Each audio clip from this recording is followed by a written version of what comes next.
ஓம் சைராம். நல்லது நினைப்போம், நல்லது நடக்கும். தெய்வத்தால் முடியாததை குரு சரி செய்வார். அதுதான் இந்த பதிவோட தலைப்பு. அது எப்படி தெய்வத்தால் முடியாததை குரு சரி செய்ய முடியுமா? கடவுளோட அருள் இல்லாம குருவால உதவி செய்ய முடியாது.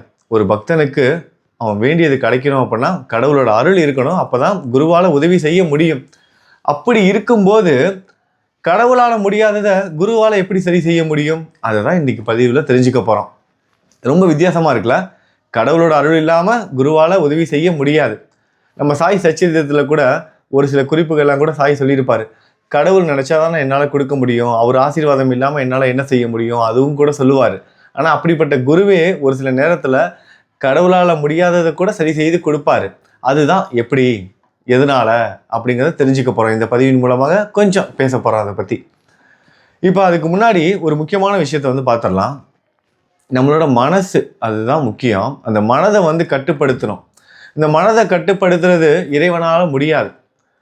உங்களுக்கு சொல்லுவாங்க, இப்படி பண்ணுங்க அப்படி பண்ணுங்கன்னு சொல்லுவாங்களே தவிர உள்ளுக்குள்ளே பூந்து மாற்ற முடியாது. நம்மளாக தான் உணரணும். அதற்கான வழிகாட்டுதல் கிடைக்கும் ஆன்மீகத்தில். ஆனால் நம்ம தான் அதை புரிஞ்சுக்கணும். இப்போ கிருஷ்ண பரமாத்மாவை நேரடியாக கர்ணன் கிட்ட போய் பேசுகிறாரு.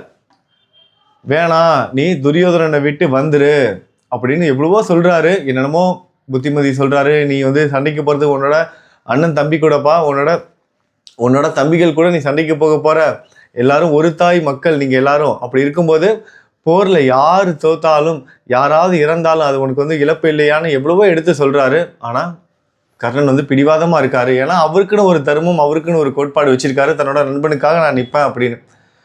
ஆனால் எல்லாருக்கும் ஒரு கேள்வி வரும், ஏன் அவரோட மனசை மாற்ற முடியாதா இறைவனால் அப்படின்னு?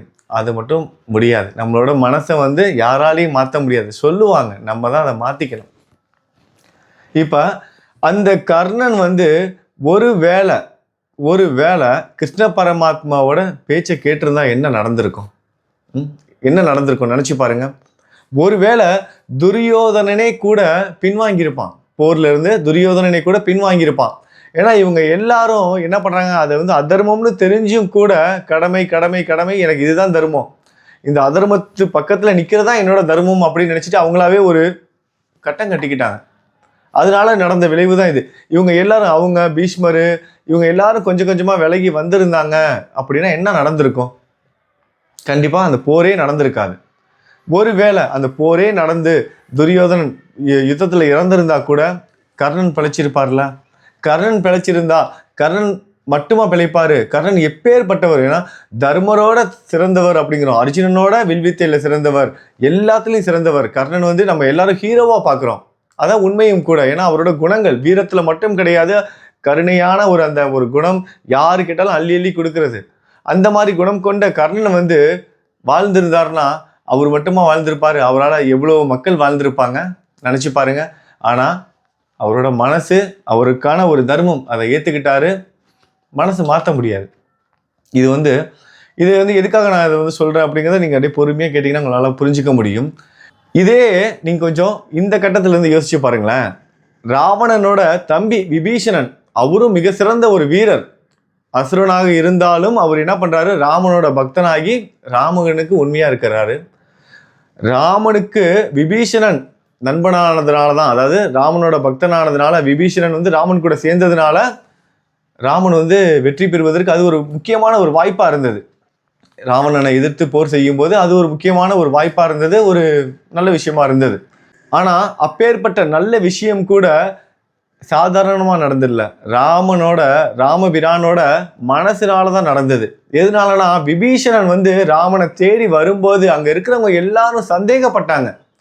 விபீஷணனை சந்தேகப்பட்டாங்க. இல்லை, இவன் ஒரு உளவாளி, இவனை கூட வச்சுக்கிறது நமக்கு ஆபத்து, அசுர குலத்தில் பிறந்தவன், இவன் ராவணனோட தம்பி சகோதரன், இவன் எப்படி நமக்கு உண்மையாக இருக்க முடியும்னு அங்கே இருக்கிறவங்க எல்லாரும் பேசுகிறாங்க.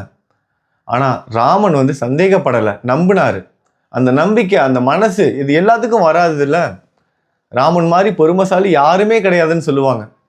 ஆனால் நம்ம என்னென்ன பண்ணுறோம், ஒரு சின்ன விஷயத்துக்கு கூட யாராவது ஏதாவது ஒரு வார்த்தை பேசிட்டா கூட எதிரியாக இருந்தாலும் அவங்க கிட்ட இருக்க நல்ல குணத்தை வந்து கண்டுபிடிக்கிறாரு கடவுள். அது நம்ம அதுல இருந்து புரிஞ்சுக்கணும். நம்ம எல்லாரும் மேம்போக்கா இந்த புராண கதைகளாக இருக்கட்டும், இந்த ஆன்மீகம் சார்ந்த கதைகளை படிக்கும்போது ஒரு சில விஷயத்தை எடுத்துக்கும், ஒரு சில விஷயத்தை அப்படியே அவாய்ட் பண்ணிடும். ஒரு கதையா பார்ப்போம். விபீஷணன் மட்டும் ராமனுக்கு வந்து எல்லா விஷயத்தையும் சொல்லி கொடுக்கல அப்படின்னா ராமனால வந்து வெற்றி பெற்றிருக்க முடியாது. ஆனா அது எப்படி நடந்தது நினைச்சு பாருங்களேன். இந்த மாதிரி ஒரு இடத்துல இருந்து ஒரு நபர் வராரு அப்படின்னா அவரை நம்ம கூட வச்சுக்கோமா? அதுவும் நம்ம கூட இருக்கிறவங்க எல்லாரும் வேணான்னு சொல்றாங்க. ஆனா ராமன் நம்பினாரு. அதற்காக இன்னைக்கு கலியுகம், இந்த கலியுகத்துல நம்ம எல்லாரையும் நம்பிட முடியாது, அதையும் வந்து புரிஞ்சுக்கணும். ஆனா எதுக்கெல்லாம் நம்பணுமோ அதெல்லாம் நம்ம நம்பணும் வாழ்க்கையில. அதெல்லாம் நம்பினாதான் நம்ம வாழ்க்கையில நல்லா இருக்க முடியும். அதே தான் ராமபிரான் வந்து நம்பினாரு, விபீஷணனை நம்பினாரு. தூய்மையான பக்தி இருக்குன்னு எல்லாரும் வந்து வேணான்னு சொன்னாலும் அவர் வந்து ஏத்துக்கிட்டாரு. அதனாலதான் விபீஷணனால ஒரு வாய்ப்பும் வந்து கிடைச்சது, ஒரு உதவி. ராமபிரான் அதாவது இந்த சின்ன சின்ன விஷயங்கள்ல கூட நமக்கு வந்து கடவுள்கள் நமக்கு வந்து இந்த மாதிரியான குறிப்புகளை வந்து கொடுக்குறாங்க. ஒவ்வொரு விஷயத்துக்கு பின்னாடி 1000 அர்த்தங்கள் இருக்கும். நம்ம பார்க்குற கண்ணோட்டம் தான் வந்து இதுல இருந்து நம்ம வந்து புரிஞ்சுக்கணும். எதற்காக கடவுள் இவ்வளவு அவதாரம் எடுத்தாரு, எதற்காக இப்படிப்பட்ட ஒரு நாடகம், இப்படிப்பட்ட ஒரு லீலை, மக்களுக்கு நல்ல விஷயங்களை வந்து போதிப்பதற்காக தான் இந்த லீலைகள் எல்லாம் நடந்திருக்கு. இதுல இருந்து நம்ம புரிஞ்சுக்கணும். இதுதான் இப்ப நம்ம அந்த மெயின் டாபிக் வருவோம். கடவுளால முடியாததை குரு எப்படி செஞ்சு கொடுப்பாரு. இப்ப ஸ்தவணமஞ்சரி அதுல 141வது ஸ்லோகம். குருநாதா, இந்த லௌகீக உலகிலோ அல்லது ஆன்மீக வழியிலோ எந்த விஷயங்கள் எல்லாம் எனக்கு சந்தோஷத்தை கொடுக்கும் என என் மனம் சந்தேகமில்லாமல் நம்புகிறதோ அவற்றையெல்லாம் நீங்கள் எனக்கு அளித்தருள வேண்டும். தாஸ்கனு கேட்குறாரு நமக்காக, நம்மளும் கேட்குறோம். என்னென்ன கேட்குறோம்? லௌகீக வாழ்க்கையில், நம்மளோட குடும்ப வாழ்க்கையிலேயே நமக்கு என்னென்னலாம் வேணும்னு கேட்குறோமோ அது எல்லாமே கிடைக்கணும். எதெல்லாம் எனக்கு சந்தோஷம் நினைக்கிறோம், நான் ஒரு கார் வாங்கணும், வீடு வாங்கணும், எனக்கு பிடிச்ச பொண்ணை வந்து நான் திருமணம் செய்யணும், பிடிச்ச கணவன் அமையணும், நல்ல குழந்தைங்க நல்லா படிக்கணும், நல்ல வேலை கிடைக்கணும், நான் உயர்ந்த இடத்துக்கு போகணும், இந்த மாதிரி மெட்டீரியல் லைஃப்பில் நம்ம குடும்ப வாழ்க்கையில் நம்ம ஆசைப்படுறது. அது மட்டும் இல்லாமல் ஆன்மீக பாதையிலையும் நம்ம ஒரு கோயிலுக்கு போகணும்னு விருப்பப்படுவோம். திருப்பதி போகணும், ஷீரடி வரணும், முருகன் கோயிலுக்கு போகணும், திருவண்ணாமலை போகணும், இந்த மாதிரி நம்ம நிறைய ஆசைகள்லாம் இருக்கும்ல ஆன்மீக வழியில். அந்த ஆசையும் எனக்கு வந்து நிறைய எதெல்லாம் சந்தேகம் இல்லாமல் நான் நம்புறனோ, எனக்கு சந்தோஷத்தை கொடுக்கணும், நான் நம்புறனோ அது எல்லாமே எனக்கு கொடுங்க அப்படின்னு கேட்குறாரு. அதே தாஸ்கன் அவர்கள் இன்னொன்னையும் கேட்குறாரு. உமது கருணையினால் இந்த மாதிரி செய்துவிடும், உங்களோட கருணையால இந்த மாதிரி செஞ்சிருங்க. என்னன்னா, எனது மனதை அடக்கி விடுங்கள், என்னோட மனதை அடக்கி விடுங்கள். சமுத்திரங்கள் எல்லாம் தித்திப்பாக மாறினால் பிறகு அவை உப்பு கரிக்குமே என்ற பயம் தோன்றாதே. அதாவது நம்மளோட மனசு எல்லாத்தையும் ஆசைப்படும், நம்ம மனசு எல்லாத்தையும் ஆசைப்படும். நல்லது கெட்டது அதெல்லாம் எதுவுமே தெரியாதுல்ல, நம்ம எதை பார்த்தாலும் ஆசைப்படுவோம். ஆசைகள் இல்லாதவங்க யார் தான் இருக்கா? சும்மா வேணா சொல்லிக்கோ, நான் எதுக்கும் ஆசைப்பட மாட்டேன்னு. ஆனால் எல்லாரும் ஆசைப்பட்டுக்கிட்டு தானே இருக்கோம். நம்மளோட மனசு எல்லாத்தையும் ஆசைப்படும். ஒரு சில நேரத்தில் நம்ம ஆசைப்பட்டது கிடைச்சிடும், அதுக்கப்புறம் ஃபீல் பண்ணுவோம், ஏன்டா இது கிடைச்சிச்சு அப்படின்னு. ஆசைப்பட்டு ஒரு வண்டியை வாங்குவோம், வாங்கினதுக்கப்புறம் பார்த்தா ஏகப்பட்ட மெயின்டெனன்ஸ் வேலை வைக்கும், செலவு வைக்கும், ஒழுங்காக மைலேஜ் கொடுக்காது, சர்வீஸ் சென்டர் ஒழுங்காக இருக்காது, போட்டு அலக்கழிப்பாங்க. ஏதாவது ஒரு வீடு போய் வாங்கியிருப்போம், பார்த்தோம்னா வீட்டுக்கு போனதுக்கப்புறம் அது சரியில்லை இது சரியில்லைன்னு ஏகப்பட்ட கம்ப்ளைண்ட் வரும். இந்த மாதிரி குழந்தைங்களை ஏதாவது காலேஜில் சேர்ப்போம் பணம் கட்டி, பார்த்தா அங்கே கோச்சிங்கே ஒழுங்காக இருக்காது. இந்த மாதிரி நமக்கு வந்து அது இது நம்ம ஆசைப்பட்டு எல்லாம் செய்வோம். சப்போஸ் நம்ம ஆசைப்பட்டது நடந்தா கூட இன்னும் எத்தனையோ பேர் இருக்காங்களா விருப்பப்பட்டு மேரேஜ் பண்ணிக்குவாங்க, கடவுளுக்கு நன்றி சொல்லுவாங்க, அப்பா நான் விருப்பப்பட்ட இடத்துல எனக்கு திருமணம் நடந்துச்சு. ஆனால் அந்த திருமண வாழ்க்கையும் சரியில்லாமல் இருக்கும். அப்போ நம்ம ஆசைப்பட்டது நம்ம குடும்ப வாழ்க்கையில் நடந்தா கூட அதுக்கப்புறம் என்ன பண்ணுறோம், நல்லது கெட்டது தெரியாமல் நம்ம ஆசைப்படுறோம், அதுக்காக பிரார்த்தனையும் பண்ணுறோம், அது தெய்வீக அருளாலேயோ இல்லை ஏதோ விஷயத்தினால நடந்து முடிஞ்சா கூட அதுக்கப்புறம் நம்ம என்ன பண்ணுறோம், அதை நினச்சி வருத்தப்படுறோம். ஒருவேளை இது கிடைக்காமையே போயிருக்கலாம் போல. நம்ம எல்லாரும் வாழ்க்கையில ஒரு கட்டத்தில் யோசிச்சிருப்போம், நல்ல வேலை அது மட்டும் நமக்கு கிடைக்காம போனது. ஏதோ ஒரு வேலையா இருக்கட்டும், இல்லை ஏதோ ஒரு விஷயமா இருக்கட்டும், நல்ல வேலைங்க எனக்கு அது கிடைக்கலங்க, கிடைச்சிருந்துச்சுன்னா என்ன என் வாழ்க்கையே மாறி இருக்கும். வெளிநாட்டில் ஒரு வேலைக்கு ட்ரை பண்ண, அந்த வேலை கிடைக்கல, வேலை கிடைச்சிருந்தா இந்நேரம் நான் அங்கே போயிருப்பேன். நல்ல வேலை இங்கே இருந்ததுனால தான் இந்த பிஸ்னஸ் ஆரம்பித்தேன், இன்னைக்கு வாழ்க்கையில் நல்லா இருக்கேன். ஒரு என்ட்ரன்ஸ் எக்ஸாம் எழுதுனா கவர்மெண்ட் எக்ஸாமுக்கு, அந்த வேலை கிடைக்காம போனது, ஆனால் இன்னைக்கு நான் நல்லா இருக்கேன். வேற ஒரு பிஸ்னஸ் பண்ணிட்டு இருக்கேன், இன்னொரு அதை விட அதிகமாக சம்பளம் வாங்கிட்டு இருக்கேன். இல்லை ஒரு ப்ரைவேட் கம்பெனியில் எனக்கு வேலை கிடைச்சது, அக்ரிமெண்ட் போட்டாங்க, நல்ல வேலை அக்ரிமெண்ட்டில் சைன் பண்ணல, அதனால தான் எனக்கு கவர்மெண்ட் வேலையில் போக முடிஞ்சது, இல்லைனா வேற ஏதாவது வெளிநாட்டு வேலை கிடைச்சி. இந்த மாதிரி நம்ம மாற்றி மாற்றி வந்து யோசிப்போம். அன்னைக்கு நல்லது நினச்சது இன்னைக்கு கெட்டதாக இருக்கும், அன்னைக்கு கெட்டது நினச்சது இன்னைக்கு நல்லா இருக்கும். அதுதான் இவர் சொல்றாரு, என்னோட மனதை வந்து அடக்கிடுங்க.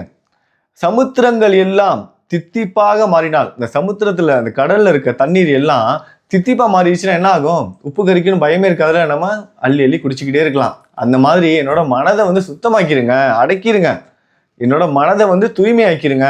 நான் நினைக்கிறது எல்லாத்தையும் நல்லதா நினைக்க வைங்க. அவ்வளவுதான், சிம்பிள். நான் நினைக்கிறது எல்லாத்தையும் நல்லதா நினைக்க வைங்க. எனக்கு எது நான் நினைக்கிறது எல்லாம் நடக்கணும், அதே நேரத்தில் நான் நல்லதையே நினைக்கணும். பாரதியார், மகாகவி பாரதியார், அவரு சாமி கிட்ட கூட ரொம்ப கர்வமாக தான் சாமியை கும்பிடுவார், ரொம்ப உரிமையா. நம்மளாம் சாய் கிட்ட கேட்குறோம்ல, அதை விட 100 மடங்கு. சாய் இதை செய்வீங்களா, செய்ய மாட்டீங்களா, என்ன பண்ணுறீங்க நீங்கள், எனக்கு பார்க்கவே மாட்டீங்க, எப்போதும் ஏதாவது காட்சி கொடுப்பீங்க, காட்சி கொடுக்க மாட்டீங்க, ஏன் என்ன நினச்சிக்கிட்டு இருக்கீங்க, அது இது நம்ம ஏதாவது சும்மா ஏதாவது அவர்கிட்ட பேசியிருப்போம். அந்த மாதிரிலாம் கூட இல்லை. அவர் ஷாமாவோட 100 மடங்கு அவர், அதுவும் யாருக்கிட்ட, காளிக்கிட்ட, பத்திரகாளிக்கிட்டே அவர் அப்படிதான் கும்பிடுவார். எண்ணியவை யாவும் நடத்தல் வேண்டும் அப்படின்னு வேண்டிக்கிறாரு. அடுத்த லைனு நம்ம எல்லாம் படிச்சிருப்போம் ஸ்கூல் லைஃப்ல, எண்ணியவை யாவும் நடத்தல் வேண்டும். அடுத்த லைனே, அடுத்த வார்த்தையே என்ன பிரார்த்தனை செய்கிறார்னா, நல்லதையே நான் நினைக்க வேண்டும். நான் நினைத்தவை யாவும் நடத்தல் வேண்டும், நல்லனையே நான் நினைக்க வேண்டும். எப்படி? நான் நினைக்கிறது எல்லாம் நல்லதா நடக்கணும், நான் நினைக்கிறது எல்லாம் நடக்கணும், அதே நேரத்தில் நான் என்ன நினைக்கிறேனோ அது நல்லதா இருக்கணும், அதையும் கேட்கிறாரு. அதை தான் இங்க தாஷ்கோன் அவர்களும் என்ன பண்ணியிருக்காரு, நம்ம சாய் கிட்ட சொல்லியிருக்காரு, கேட்டிருக்காரு. நம்மளும் அதை தான் படிச்சுட்டு இருக்கோம். இப்போ இதுல இருந்து என்ன தெரியுதுன்னா, இந்த ஆன்மீகத்தில் இருக்கிறவங்க, அந்த கட்டத்தில் இருக்கிறவங்க எவ்வளவு தெளிவா இருக்காங்க பாருங்களேன். எனக்கு வேணுங்க, எனக்கு இதெல்லாம் வேணும், எனக்கு இதெல்லாம் ஆசை இருக்கு, ஆனா என் மனசை வந்து அடக்கிடுங்க. அப்ப நம்மளோட மனதை அடக்கணும், நம்மளோட மனதை வந்து ஒருநிலைப்படுத்தணும்னா நமக்கு குருவோட வழிகாட்டுதல் வேணும். அப்ப கடவுளால கூட முடியாததை நம்ம வந்து குரு வந்து வழிகாட்டுவாரு. நம்ம அதுக்கான பிராக்டிஸ் பண்ணணும். அவரு அதான் போதனை செய்ய. நீ நேர்மறை சிந்தனைனா ஒன்றும் கிடையாது. நேர்மறை சிந்தனைனா நம்ம என்ன நினைச்சுக்கிறோம், நம்ம நினைக்கிறது எல்லாம் நடக்கணும், அதுதான் நேர்மறை சிந்தனை நம்ம வந்து நினைச்சுக்கிறோம். ஏதாவது அந்த பூஜை பண்ணா இது நடந்துடும், இந்த பூஜை பண்ணா இது நடந்துடும், அது இதுன்னு சொல்லிட்டு நம்ம நினைக்கிறது எல்லாம் நடக்கணுமேன்னு வேண்டுமே தவிர, கடவுளே நான் நினைக்கிறது வந்து நல்லதா இருக்கணும், கடவுளே நான் இன்னைக்கு ஆசைப்பட்டு ஏதாவது ஒன்று வாங்கிட்டு நாளைக்கு ஏதாவது பிரச்சனையில மாட்டிக்க கூடாது, எனக்கு நல்லதா நினைக்கிற புத்தியை கொடுங்க, எனக்கு என்ன நடக்குதோ அதை நான் மனசார ஏத்துக்கிறேன், இந்த நிமிஷம் எனக்கு எது கிடைக்குதோ அதை நான் சந்தோஷமா ஏத்துக்கிறேன் அப்படிங்கிற அந்த பக்குவம் வரணும். அந்த மனதை வந்து ஒருநிலைப்படுத்தணும். அதுக்கு தான் நமக்கு குரு தேவை. அதுதான் சொல்றாரு சாய், நீங்க நேர்மறை சிந்தனையோட இருங்க. நேர்மறை சிந்தனைனா நீங்க நினைக்கிறது கிடைச்சா சந்தோஷப்படுறது மட்டும் நேர்மறை சிந்தனை கிடையாது. நீங்க நினைக்கிறது, அதாவது நான் நினைக்கிறது எல்லாம் எனக்கு நடக்கும் அப்படின்னு நான் நினைச்சேன்னா அது நேர்மறை சிந்தனை கிடையாது. இப்ப என்ன நடக்குதோ அதை நான் சந்தோஷமா ஏத்துக்கிறேனா இல்லையா அப்படிங்கிறதுல தான் அந்த நேர்மறை சிந்தனை இருக்கு. அப்ப நம்ம நேர்மறை சிந்தனையோட இருக்கணும், மனதை வந்து கட்டுப்படுத்தணும். தெய்வத்தால முடியாததை கூட குரு செய்து வைப்பார், குரு சரி செய்வார். இதை செய்தாதான், ஆனா குருவோட வழிகாட்டுதல் இல்லாம கடவுளோட அருளை பெற முடியாது. நல்லா புரிஞ்சுக்கணும் இந்த விஷயத்த. குருவோட வழிகாட்டுதல் இல்லாமல் கடவுளை அடைய முடியாது. கடவுளோட அருள் இல்லாமல் குருவால் உதவி செய்ய முடியாது. அப்ப எங்க இருந்து நமக்கு ஸ்டார்டிங் பாயிண்ட் ஆரம்பிக்குது, நம்ம குருவை பிடிச்சுக்கிட்டு நம்ம கடவுளை நோக்கி போகணும். கடவுளோட அருள் கிடைச்சதுக்கு அப்புறம் குருவால எல்லாம் நமக்கு நல்லதான் நடக்கும். அப்ப அந்த கடவுளோட அருள் கிடைக்கணும் அப்படின்னா நம்ம குருவோட போதனைகள் என்ன அப்படிங்கிறத நம்ம கொஞ்சம் பக்குவப்பட்ட நிலைக்கு போகணும். இப்ப 2 நாள் முன்னாடி ஃபோன் நம்பர் வந்து நான் கொடுத்தேன்.